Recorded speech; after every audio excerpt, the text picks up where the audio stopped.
Luc Hervounas, bonjour. Bonjour. Vous êtes député Nouvelle Gauche du Val-de-Marne. Nicolas Hulot a tourné le dos à cet objectif de 50% de part du nucléaire dans la production d'électricité.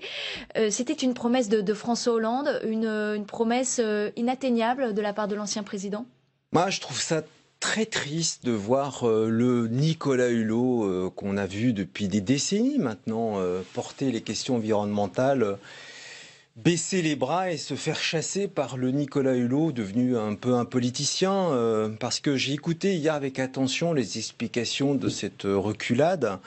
Sincèrement, franchement, utiliser les éléments de langage en parlant d'insincérité, des mesures annoncées dans la précédente loi sur la transition énergétique portée par Ségolène Royal, en disant que c'était impossible, inatteignable et qu'on n'a pas dit la vérité. Mais il se moque de qui, Nicolas Hulot? Il n'était pas un des artisans les plus présents depuis Jacques Chirac. Vous voulez dire quoi, qu'il a cédé au lobby? Oui, d'abord il a cédé au lobby. Le politicien Nicolas Hulot a cédé au lobby. Moi, je me souviens surtout qu'avant de dénoncer le travail de Ségolène Royal avec beaucoup d'indélicatesse, je rappelle à celles et ceux qui nous regardent que Nicolas Hulot était au cœur du dispositif, pas depuis François Hollande, mais depuis Jacques Chirac et avec Nicolas Sarkozy. Il avait travaillé avec... Il n'était pas aux manettes, il n'a jamais été au ministère. Il a été l'oreille de tous les présidents, vous étiez la première à le rappeler en son temps. Voilà. Parce qu'au départ, c'est un accord quand même de 2011 entre Martine Aubry et Cécile Duflot. Il n'y a pas quand même une petite part de responsabilité de la gauche? Le plus important, c'est de dire la vérité. Alors allons-y, donnons la vérité. Faire de la com en disant que la part du nucléaire, les annonces à 2025, les 50% au moins, c'est pas possible. Vous savez ce que ça représente par rapport au mix énergétique, l'électricité, la production électrique en France, par rapport à l'ensemble, c'est 23%. 23% du mix énergétique. Et aujourd'hui, on nous explique qu'on ne peut pas, après un long travail, des débats au Parlement, accompagné par Nicolas Hulot en son temps, au plus haut niveau de la République, faire tout ça, c'est pas très correct. Et Nicolas Hulot, plutôt que d'essayer de nous carabistouiller sur un débat qui devrait arriver l'année prochaine avec les acteurs, sans donner de calendrier, pourquoi pas les calendes grecs? Non, c'est important ce que je vous dis, parce que franchement, on se moque du monde. Et Nicolas Hulot, qui est la caution environnementale du président Macron qui cède au lobbying, c'est inacceptable et je le dénonce. On va écouter François de Rugy, président de l'Assemblée nationale, ancien écologiste. Il s'exprime sur ses anciens collègues. On l'écoute. Je connais bien les écologistes et je vais vous dire une chose. Ils sont tout le temps en train de se poser la question s'il faut applaudir ou gémir. Ils devraient se poser la question de comment agir. Et Monsieur Jadot, par exemple, et ses amis verts, en 2014, ils ont eu l'occasion de prendre la main sur cette question de l'énergie. François Hollande, à l'époque, Emmanuel Valls, nouveau Premier ministre, leur dit « On est prêt à vous confier le ministère de l'écologie et de la transition énergétique pour mettre en œuvre la loi de transition énergétique, fermer un certain nombre de centrales. » Et qu'ont fait M. Jadot et ses amis à ce moment-là? Ils se sont dérobés devant les responsabilités. Ils ont dit « Ah non, nous, on ne veut pas mettre en œuvre cette politique, on ne veut pas prendre ces responsabilités. » Les écologistes ne sont pas responsables aujourd'hui en dénonçant Nicolas Hulot? Je ne comprends pas bien le raisonnement du président de Rugy, parce qu'il nous ramène à un fait qualifié, que j'avais rappelé d'ailleurs à l'époque. Il a raison de souligner ce qui s'était passé, mais je ne comprends pas bien son raisonnement de regarder dans le rétro pour justifier la reculade face à l'avenir. Ça, c'est des tours de passe-passe de politiciens. Et c'est pas au niveau. Est-ce que Nicolas Hulot, il peut rester au gouvernement, selon vous, après ce qu'on peut appeler un renoncement? Brigitte Boucher, en fait, je m'en fiche de ça. C'est entre lui, sa conscience et son action d'homme de conviction face aux questions environnementales qu'il a portées pendant tant de décennies. S'il arrive à se regarder dans le miroir et de renier ce qu'il a été, comme d'ailleurs beaucoup de membres du gouvernement d'Édouard Philippe, le reniement de ce qu'on a été est un peu la marque de fabrique de la Macronie. Donc j'ai pas de sujet, ça m'intéresse pas. Il n'a pas remporté quand même une petite victoire en Europe. On voit que la Commission va soumettre aux États membres aujourd'hui la prolongation du glyphosate pour 5 ans, peut-être 3 ans, puisque c'est la décision de la France.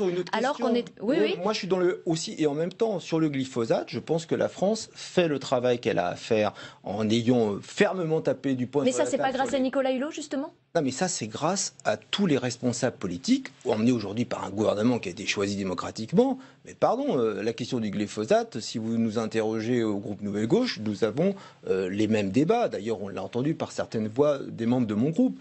Donc, Je vois bien où on veut nous emmener. Hier, il y a eu une reculade assez sévère. Nous ramener après sur un point positif du glyphosate. Oui, moi je vais vous répondre oui. Moi, je ne suis pas une opposition stérile, mais ce n'est pas le sujet de votre question. Je vous propose qu'on écoute Manuel Valls qui s'est exprimé ce matin au sujet du rapatriement des djihadistes français. Après, il faut préciser la catégorie, le statut de ceux qui pourraient éventuellement rentrer en France. Lesquels, selon vous? On peut penser sans doute à des enfants, mais il faudra examiner les dossiers au cas par cas. En tout cas, moi, je crois qu'ils n'ont pas à rentrer en France, sauf sans doute à quelques exceptions. Et que si certains rentrent en France, ils devront évidemment être jugés, et jugés le plus sévèrement possible, parce que ceux qui sont allés là-bas, ils sont allés en toute connaissance de cause pour participer à une opération terroriste. Est-ce que vous êtes de l'avis de Manuel Valls? Est-ce qu'il faut rapatrier au cas par cas, mais très peu finalement, de djihadistes, des enfants de djihadistes français? Moi, je suis un député qui n'a pas accès à des documents qui permettent, par rapport à la question que vous me posez, d'avoir une réponse qui soit là, au plus juste. Je ne vais pas me mettre à commenter des commentaires. Je suis un responsable politique. Son document, est-ce que sur l'idée de rapatrier des djihadistes français a une expérience qui lui permet de faire cette proposition. Donc moi je l'entends, c'est fort de cette expérience.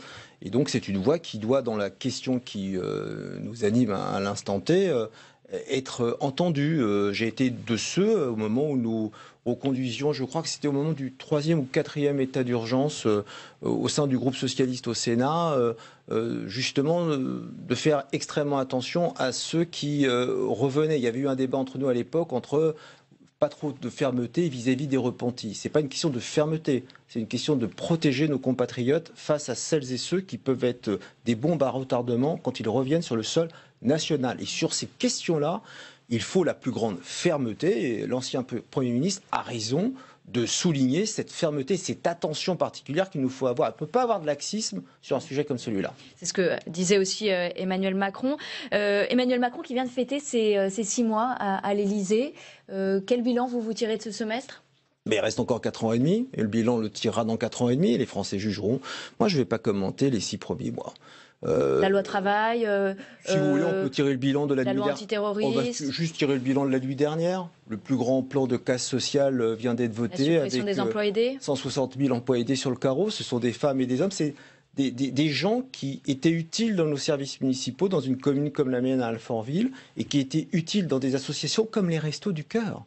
Voilà ce qui s'est passé quand Madame Pénicaud est arrivée de manière... Alors, ce qu'ils expliquent, c'est qu'ils recentrent en fait les emplois aidés sur les associations. Ce qui explique, c'est que le premier bilan d'Emmanuel Macron, puisque vous m'interrogez sur celui-là, c'est qu'ils ont envoyé à Pôle emploi 160 000 femmes et hommes sans coup férir du jour au lendemain au 1er septembre dernier, alors qu'ils rendaient des services. Voilà. Donc c'est un bilan, vous comprendrez, d'un homme qui fait une politique néolibérale de droite, que je ne cautionne pas. Voilà, et moi je continuerai à faire des propositions dans l'hémicycle, comme nous l'avons fait sur les questions de justice sociale. Il réforme en 4 mois le Code du travail. Il est incapable de réformer le Code général des impôts, et on le voit notamment avec l'affaire des Paradise Papers. Justement, l'affaire des Paradise Papers, vous avez publié une tribune hier. La France n'en fait pas assez pour vous ? La France devrait prendre le leadership en demandant un sommet européen au plus haut niveau pour qu'il y ait un traitement commun des questions fiscales, sans quoi on n'arrivera pas à empêcher ces évasions que certains avocats fiscalistes... Vous parlez d'évasion, pas d'optimisation ? Mais c'est de l'évasion fiscale. C'est quoi cette sémantique ? On est en train de... Vous savez ce que ça coûte à la France chaque année ? C'est légal, l'optimisation, c'est légal ? Non mais tout est légal, est-ce que c'est moral ? Vous savez ce que cela permet à la France d'avoir en moins dans les caisses de l'État chaque année ? 20 milliards. C'est 20 milliards. 20 milliards. Vous imaginez ce que ces 20 milliards seraient pour les collectivités territoriales, alors qu'on leur en ponctionne 13 milliards pour leurs services municipaux, pour moderniser, pour le bien-être de tous. Sauf que on ne fait rien sur le Code général des impôts. Preuve en est, puisque je n'entends aucune voix forte aujourd'hui de ce gouvernement qui tape du poing sur la table, qui demande un sommet européen sur cette question-là. Est-ce qu'il faut l'unanimité sur ces questions en Europe ? Est-ce que c'est possible d'obtenir l'unanimité là-dessus ? Je ne sais pas. Le président de la République veut avoir un leadership et le démontrer, qu'il nous le prouve. Sauf que réformer le Code général des impôts, de manière volontariste, ça va impacter qui, si ce n'est les grands groupes qui devraient, s'ils sont impactés par les Paradise Papers, nous rembourser de l'argent de l'État qui leur a été apporté à certains moments. Vous voulez dire qu'Emmanuel Macron ne veut pas demander de l'argent aux entreprises? Mais Emmanuel Macron donne aux plus grands patrons de ce pays des cadeaux fiscaux en réformant l'impôt sur les grandes fortunes et ne fait en plus rien contre cette optimisation fiscale. C'est un scandale. Et en tout cas, nos compatriotes qui, eux, ont du mal à boucler leur fin de mois, seront justement, dans 5 ans, juges de tout ça. Alors, il y a un congrès du Parti socialiste qui se tiendra en premier trimestre 2018. Est-ce que vous êtes officiellement candidat au poste de premier secrétaire? La question qui semble intéresser les journalistes, écoutez, qui est légitime. Moi, aujourd'hui, je vous l'ai dit, je suis en train de faire un tour de France. Je rencontre beaucoup de militants, des élus. Ils nous disent d'abord, j'ai en mémoire un maire la semaine dernière dans le Lot qui me disait faites attention au niveau national, on a besoin d'un parti qui nous accompagne pour les élections locales. Si vous faites tout ça, c'est bien pour porter une voix au Parti déjà, socialiste. si je fais tout ça, c'est pas pour moi et pour ma petite carrière. On peut aussi jouer collectif dans la vie. C'est pour redonner de l'espérance. Moi, ce que je vois chez les militants, ceux qui sont là, et ils sont là dans les réunions. Mais c'est pour porter justement la voix des militants. C'est qu'ils n'ont pas envie d'imaginer, comme certains esprits chagrins veulent le leur faire croire, que nous sommes morts. Et je veux que nous participons à leur redonner de la fierté. Et le prochain congrès, ça ne sera pas un congrès de couloir. Ce ne sera pas un congrès de déjeuner et de dîner à quelques-uns qui attendent dans ces déjeuners ou dîners la fumée blanche pour savoir qui sera ce premier secrétaire entre eux. D'abord, c'est les militants qui trancheront. Le congrès qui nous attend, c'est un congrès certes sur le fond, mais c'est un congrès aussi qui nous dira soit nous prenons la première marche de la reconstruction, soit nous nous éteignons doucement. Je fais partie de cette génération qui pense que le mouvement socialiste, que le pays a besoin de gauche et a besoin des socialistes. Ça va prendre du temps, il faut de la modestie, il faut redonner la niaque. Mais est-ce que vous avez justement des idées à défendre, des idées que vous avez envie de porter à la tête du PS? Moi, j'ai des idées à défendre comme responsable politique. Je les exprimerai dans quelques semaines dans un ouvrage. Voilà, je travaille sur le fond avec des amis 68 lettres ouvertes, c'est ça, avec des responsables politiques. Il faut à la fois dresser un cap, ça c'est le rôle des responsables politiques, mais comprenons-nous bien, dans le temps présent, ce que je veux de ce congrès à venir, c'est le congrès qui redonne de la fierté, c'est le congrès qui va redonner une possibilité au Parti socialiste de relever la tête.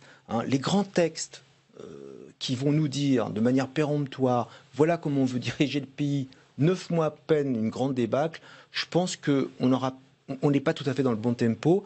Il faut retrousser les manches. Il y a beaucoup de boulot. C'est pour ça que je l'ai toujours dit. Pour moi, le patron ou la patronne du Parti socialiste ne peut pas être un maire. J'ai été maire, j'ai décidé de ne plus être maire, d'aller dans un combat. Ça doit être un député ? Ça doit être un parlementaire parce qu'il faut une voix forte. Il faut renforcer le président du groupe, Olivier Faure, qui est un bon président. Il faut renforcer le travail de Christian Revaudalon. Mais il faut qu'il reste président du groupe. Il l'a dit lui-même qu'il n'est pas candidat à tout. Je crois qu'il a raison. Et il faut renforcer le travail au Sénat. Et moi, je pense même que Didier Guillaume, qui parfois est un peu ambigu, parfois très, très constructif, dans un bon dispositif, je pense qu'il aura toute sa place. Et il faut que demain, le patron du Parti socialiste, parce que comme je l'entends, je ne pense pas qu'il faut poursuivre la direction collégiale. Il faut un patron, une patronne, avec une équipe collective, qui ne soit candidat à rien pour la suite, à rien, juste candidat à relever la tête des socialistes. Il y a une réforme de l'Assemblée nationale qui est en cours. Est-ce que vous êtes d'accord pour mettre fin à un certain nombre d'avantages, et notamment ceux des anciens présidents de l'Assemblée nationale? Vous voyez, les anciens présidents de l'Assemblée nationale, au nombre de 2, alors que la République française continue à protéger ou donner des moyens à ces anciens présidents de la République, qu'on considérait comme normal, à d'anciens ministres de l'Intérieur, ce qu'on peut parfois considérer plus comme anormal. Si on veut faire des économies, il faut plutôt aller regarder par là. On est ministre de l'Intérieur pendant 2 mois, mais on a voiture, chauffeur et service d'ordre à vie. Je pense qu'il y a quelque chose qui ne colle pas tout à fait. Je crois que tout ça est très ridicule, en fait. Je rappelle à chacune et chacun qu'ils ont été, à un moment de leur vie, 4e personnage de l'État. Et qu'au moment où ce gouvernement a inscrit dans le droit commun l'état d'urgence, nous sommes en guerre face au terrorisme, ils peuvent être des cibles potentielles parce qu'ils représentent un symbole qui dépasse la personnalité ad hominem. Donc moi je pense que ces débats-là continuent à construire l'anti-parlementarisme, mais je commence à avoir un peu l'habitude, quand j'ai entendu les débats sur la réserve parlementaire qui était distribuée par les élus de manière clientéliste, enfin cette majorité avec leurs propos populistes, est en train d'abîmer pour moi l'institution qu'est l'Assemblée nationale. J'ai eu l'occasion de le dire concernant notamment le premier questeur et ses propositions pour le moins assez bizarre, parce que la modernité chez Florian Bachelier, c'est d'aller louer une chambre chez l'habitant. On n'a pas tout à fait le même niveau de modernité du travail du député. Il y a l'Assemblée nationale qui a déjà interdit les emplois familiaux. On a appris que 2 députés La République En Marche, Christophe Arène et Bertrand Sort, avaient embauché les enfants d'autres députés La République En Marche. Non. Alors c'est légal, mais est-ce que c'est vraiment l'esprit de la loi? Non. Pourquoi? C'est incroyable, cette République En Marche si vertueuse. Écoutez, voyez, ça ne pourrait pas arriver à Nouvelle Gauche? Ça peut arriver à tout le monde, mais c'est surtout le ridicule de tout ça, où pour 1 ou 2 cas, ça a jeté l'opprobre sur tout le monde, y compris sur des femmes et des hommes qui étaient des membres de familles d'élus, qui faisaient honnêtement leur travail H24. L'anti-parlementarisme. Sur un cas d'école, on jette l'opprobre sur tout le monde. Il faut arrêter. Moi, je suis un parlementaire très attaché au fonctionnement de nos institutions. J'ai voté la loi de moralisation de la vie politique. Je crois qu'aujourd'hui, hier matin, nous avons tous été d'accord au bureau de l'Assemblée pour qu'il y ait un contrôle des dépenses des députés dans le cadre de leurs frais de mandat. Je pense que nous montrons plus que patte blanche. Et aujourd'hui, il faut que cela maintenant cesse. Je crois que les règles sont posées. Aller au-delà. Vous savez, on pourra même proposer dans la 16e législature, finalement, de se passer des députés. Je crois qu'avec ce gouvernement et ce président jupitérien, j'ai bien compris que l'Assemblée nationale ne sert à rien. Alors si on veut faire des économies, allons jusqu'au bout de la logique. Vous voyez jusqu'où on peut aller dans les raisonnements populistes et poujadistes? On va s'arrêter là. Merci Luc Carvounas d'avoir été avec nous ce matin, député Nouvelle Gauche du Val-de-Marne. Très bonne journée à vous.